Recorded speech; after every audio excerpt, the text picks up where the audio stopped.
Waziri wa Nchi, Ofisi ya Rais, Tawala za Mikoa, Serikali za Mitaa na Idara Maalum za SMZ, Mheshimiwa Idrisa Kitwana Mustafa amewataka wahitimu kuyatumia vyema mafunzo waliyopatiwa ili kufika malengo yaliyokusudiwa. Amesema hayo wakati akifunga mafunzo ya uongozi mkubwa na mdogo High and Low Division mkupuo wa 22 mwaka 2026, ghafla iliyofanyika katika viwanja vya chuo cha kikosi maalum cha kuzuia magendo KMKM kama wilaya ya Magharibi A. Waziri Kitwana amesema ipo haja ya wahitimu hao kuhakikisha mipaka ya bahari inaendelea kulindwa na kubaki salama kwa kudhibiti viashiria vyote vya uvunjifu wa amani baharini pamoja na makosa yanayofanyika. Kuheshimu miko na maadili ya uongozi wenu. Kujiamini katika utendaji wenu. Kuwa na ujasiri, uthubutu katika utendaji wenu. Kuwa na uwezo wa kutoa amri kwa usahihi za daraja lenu la uongozi, na pia kuwa na ubunifu katika utendaji kwa maslahi mapana ya kikosi chenu na serikali kwa ujumla. Na la mwisho naliongeza mimi,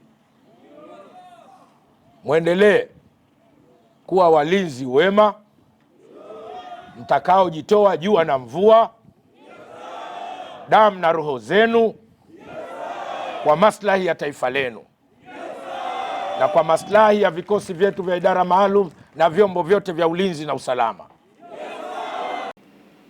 Naye mkuu wa kikosi cha KMKM Komodo Azana Hassan Msingiri amesema ni wajibu kwa wahitimu hao kuwa watiifu kwa viongozi wao, kuimarisha nidhamu ya kazi, uwajibikaji na kujiamini katika utendaji wa kazi zao. Kikosi maalum cha kuzuia magendo kimejipanga katika kuhakikisha mafunzo yanayoendeshwa yanaendana na wakati uliopo pamoja na malengo ya kuanzishwa kikosi hiki ambacho jukumu lake mama ni kusimamia ulinzi na usalama kwa upande wa baharini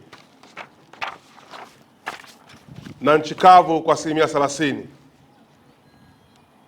Wanafunzi hawa pamoja na masomo mengine pia wamejifunza kuogelea, uzamiaji, uokozi, uendeshaji wa boti ndogo pamoja na mambo mengine yanayoendana na hayo.